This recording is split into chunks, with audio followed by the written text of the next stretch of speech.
¿Reconocen ese pececito? ¿Qué se llama? Pez globo. Exactamente. Eso es el pez globo. ¿Qué hace en la clase de neurofisiología? Bien, para hoy tenemos un platillo específico. Potencial de acción. Básicamente de eso vamos a hablar. Así que empecemos definiendo qué es un potencial de acción. Ahí lo tiene.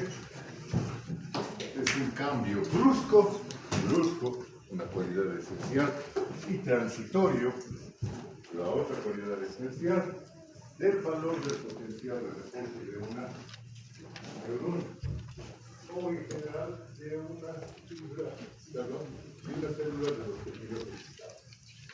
Porque el potencial de acción pueden tener tanto las neuronas como las fibras musculares en todas sus variedades. Casi. Bien, aquí teníamos una forma de representar activamente aquello, pero me temo que esto no funciona aquí.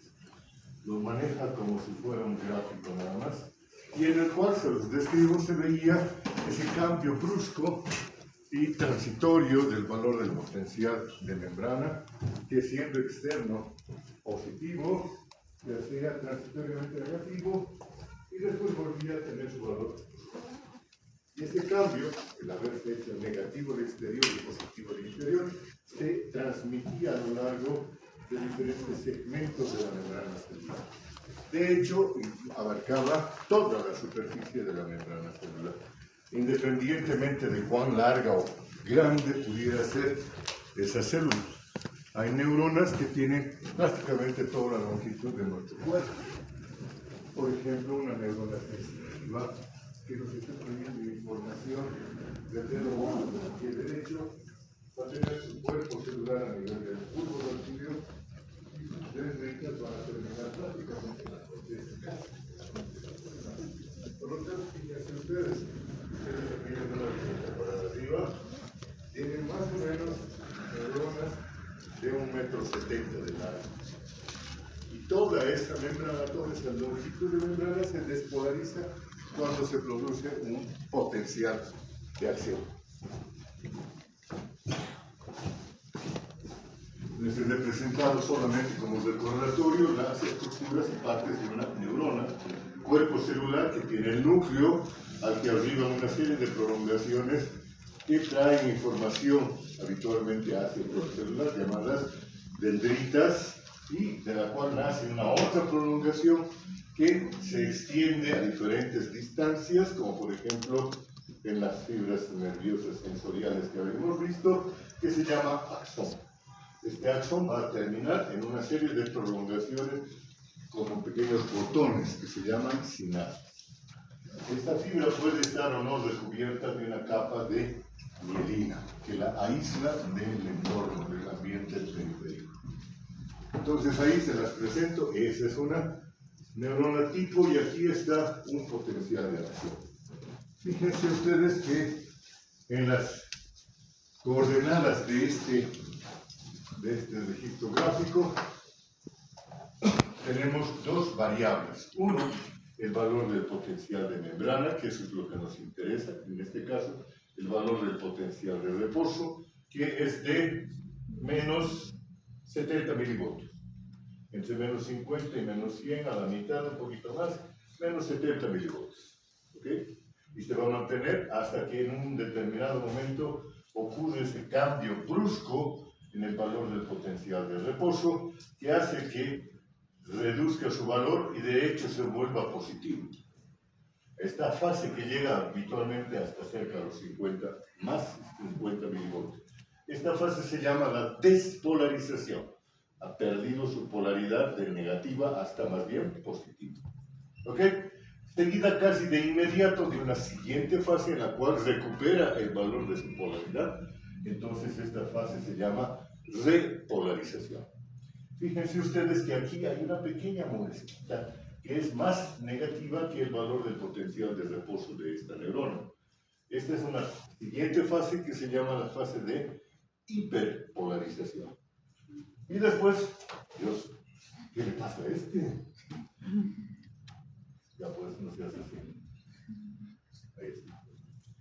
La fase de hiperpolarización es seguida de una vuelta al valor del potencial de reposo, que se va a quedar así indefinidamente. Sabemos que el potencial de reposo se mantiene indefinidamente. Entonces, ¿cuántas fases tiene un potencial de acción? En las neuronas tenemos unas fases de despolarización, repolarización e hiperpolarización. Tres fases básicamente. En otras fibras, como por ejemplo las fibras musculares estriadas, van a ver ustedes que el potencial de acción tiene más fases que este, porque se añade una fase de meseta. Pero no nos interesa la fase de meseta del potencial de la fibra muscular, solamente nos vamos a abocar al potencial de acción de la fibra nerviosa o de la neurona. ¿Ok? ¿Cuánto dura un potencial de acción? Ahí abajo hemos puesto una escala, pero no está en centímetros ni en milímetros, está en milisegundos, porque la áfrica está referida al tiempo. ¿Cuánto dura el total? 1,5 milisegundos. Fíjense, no es algo que sea muy duradero, es muy breve. 1,5 milisegundos. Ahora bien, la duración de este potencial oscila entre 1, 1,5, 2 milisegundos más. Es muy rápido. ¿Cuánto dura la despolarización? Desde la mirada profunda. ¿Cuánto dura la despolarización? Podría ser medio milisegundo aproximadamente. Es muy rápido. La repolarización dura otro tanto y la hiperpolarización suele durar un poco más. Pero la fase de despolarización y repolarización, 1,5 milisegundos. La despolarización se debe a la existencia de estos elementos proteicos en la membrana celular, digámoslo así, los canales de sodio, voltaje determinante, canal sodio voltaje determinante. ¿Qué significa esto? Es una estructura proteica que atraviesa la membrana celular.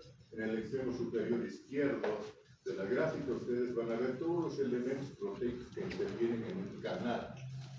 Ahí están agrupadas una al lado del otro las proteínas que están agrupadas en grupos que son 1, 2, 3, 4 grupos proteicos. Esos 4 grupos proteicos se encadenan los unos a los otros y forman una estructura tubular. Y en el centro de la cual queda un poro. Pero este no es un poro abierto como el del canal de potasio. Este es un canal cerrado. Y está cerrado por dos extremos, tanto un extremo externo que mira hacia el líquido celular, como un extremo interno que mira hacia el líquido intracelular. Entonces, este es un canal cerrado en condiciones basales. Canal sodio-voltaje dependiente. Fíjense ustedes la estructura. Esta es la estructura del canal vista por encima, los 4 grupos proteicos, dejando al centro un pequeño orificio. Ese pequeño orificio visto de costado está cerrado hacia afuera y está cerrado hacia adentro. Y aquí tenemos más o menos cómo funciona uno de estos canales. Fíjense ustedes que ese canal que está cerrado, cuando recibe un estímulo eléctrico, habitualmente es capaz de abrirse. La configuración de las proteínas cambia y se abre un canal. Y entonces, como esto permite el paso solo de moléculas de sodio, las moléculas de sodio son capaces de migrar a través de este canal o poro. Antiguamente se los llamaban poros, pero ahora se los llama canales porque se conoce más de su estructura. Bien, ¿cuál es la concentración de sodio en el líquido extracelular? La tengo contigo. De cariño. Lo hemos visto ayer, por favor, tiene memoria del átomo. ¿Cuánto es la concentración de sodio en el líquido extracelular? Esto lo tienes que llevar prácticamente hasta el suelo. No, un poco más. Dale más.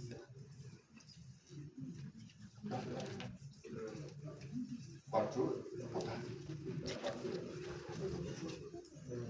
será? Te voy a dejar eso como tarea, ¿no? Te voy a tener la concentración de todos los guiones, de todos los ministros.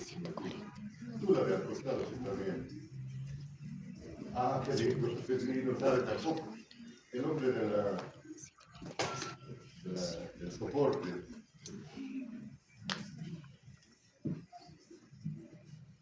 ¿No? ¿Ya va a ser? Sálvalo. No, no es bien. 142, habíamos quitado un poco arbitrariamente la concentración normal de sodio en el líquido. 142. Eso. ¿O qué cosa está bien? La de al lado. La de al lado. No. La de al lado.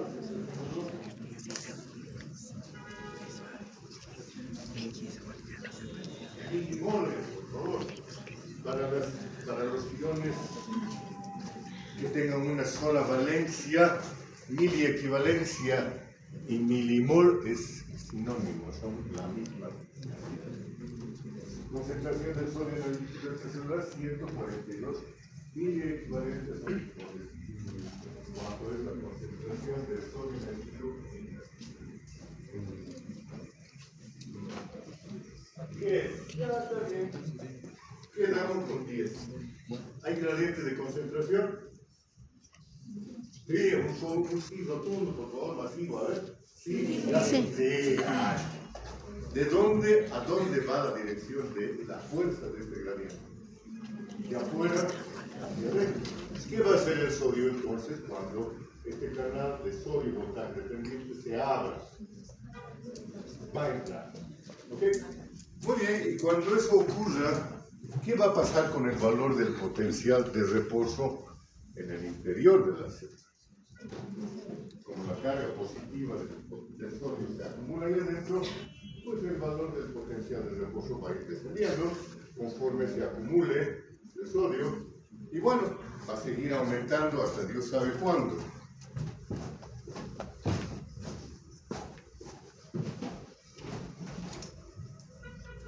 Aquí tenemos representado ese fenómeno que ustedes ya lo han entendido y me lo pueden describir.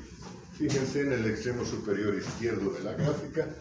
Ponemos graficado el valor del potencial de reposo, el que estaba en menos 70, por ahí apenas se ve, y que bruscamente desciende hasta alcanzar un pico.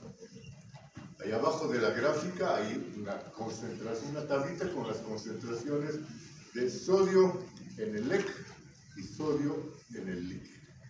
Un gran gradiente de concentración y por lo tanto una entrada masiva de iones sodio por esa gran diferencia de concentración.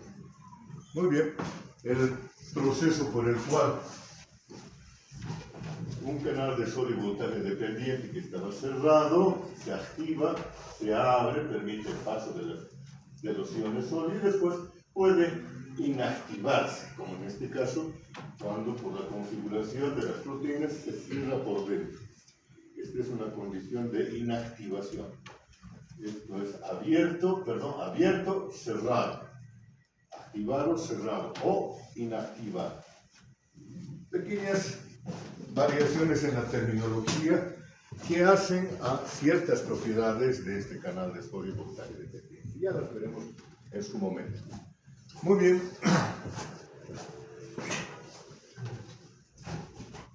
Veamos, yo espero que los que han estado trabajando con la tarea que les sugerí que hicieran ayer deban contestarme muy rápidamente. ¿Me pueden calcular el valor del potencial de equilibrio iónico del sodio? Sí, pueden, claro que sí, lo hemos hecho así. Saquen un mapa de papel, pongan nombre, fecha, y ahí abajo, primera pregunta, valor del potencial de equilibrio.